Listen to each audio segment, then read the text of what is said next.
Hello friends, welcome to SM TNPSC. டிஎன்பிஎஸ்சியில் இப்போ ரீசெண்டாக போயிட்டுருக்க இன்ஃபர்மேஷன் என்ன அப்படின்னா, புக் சேஞ்ச் அப்படின்றது தான். புக் சேஞ்ச் அப்படின்றது எந்த வருஷத்தில் நடக்கும்னு சொல்லியிருக்காங்க அப்படின்னா, 2027-28 முதல் கட்டமாகவும், 2028-29 அடுத்த கட்டமாகவும், அதாச்சும் முதல் கட்டத்தில் 8th வரைக்கும், நெக்ஸ்ட்டு வந்து 9th to 12th வரைக்கும் வந்து சேஞ்ச் பண்ணுவோம் அப்படின்ற மாதிரி சொல்லியிருக்காங்க. ஸோ இப்போ படிச்சுட்டு இருக்க நம்மளுக்கு புக் சேஞ்சால எந்த ஒரு பாதிப்புமே வந்து கிடையாது.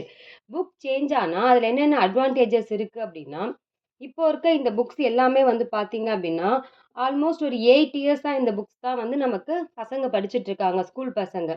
ஸோ டிஎன்பிஎஸ்சியுமே வந்து மேக்ஸிமம் கொஸ்டின்ஸ் இதுலேருந்து தான் வந்து கவர் பண்ணிட்டு இருக்காங்க. இப்போ ஒரு புக்கு மாறும்போது அவங்களுக்குமே வந்து அடிஷ்னல் இன்ஃபர்மேஷன் எடுக்கிறதுக்கான ஒரு சோர்ஸ் கிடைச்ச மாதிரி இருக்கும்.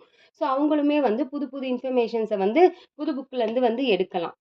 ஸோ எப்பயுமே வந்து புக்கு மாறினாலும் நமக்கு ஐஎன்எம் மாறாது, பாலிட்டி மாறாது, ஹிஸ்ட்ரி மாறாது, எக்கனாமிக்ஸ், ஜியாகிரஃபி அதிலலாம் டேட்டா, சர்வே அந்த மாதிரியான விஷயங்கள்லாம் வந்து மாறலாம். பாலிட்டிலலாம் சில நம்பர்ஸு, இயர்ஸு அதாச்சும் ரீசெண்டாக நடந்த விஷயங்களோட இயர்ஸ் அந்த மாதிரியானது வேணால் மாறலாமே தவிர்த்து, பேசிக்கான கான்செப்ட் அப்படின்றது எந்த சப்ஜெக்ட்லேயுமே வந்து மாறாது.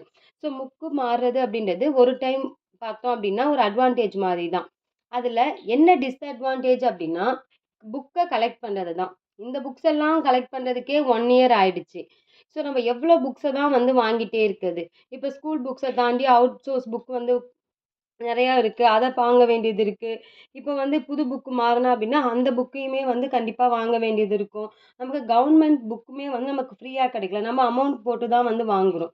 பிடிஎஃப் அதை பிரிண்ட் அவுட் எடுக்கணும், ஜெராக்ஸ் போடணும் அப்படின்னாலுமே அதுக்குமே நிறையா வந்து பைசா வந்து செலவாகுது. ஸோ கண்டிப்பாக வந்து இதில் இருக்க டிஸ்அட்வான்டேஜ் அப்படின்றது புக்கை கலெக்ட் பண்ணி நம்ம வந்து படிக்க ரெடி ஆகுறது தான் அப்படின்னு நினைக்கிறேன். ஸோ நான் என்ன சொல்கிறேன் அப்படின்னா, ஆல்ரெடி நம்ம படிச்சுட்டு இருக்க எல்லாருமே அப்கமிங் எக்ஸாம்லேயே வந்து கிளியர் பண்ணிடணும். அதாச்சும் நெக்ஸ்ட் வர குரூப் 4லேயே கிளியர் பண்ணிட்டு போயிடணும். நம்ம புது புக்கை பார்க்கவே கூடாது. நம்ம இந்த புக்லேயே கிளியர் பண்ணிட்டு போயிடணும். அதுக்காக நம்மளால என்ன எஃபெக்ட் போட முடியுமோ அதை போடுவோம். தேங்க்யூ. பாய்.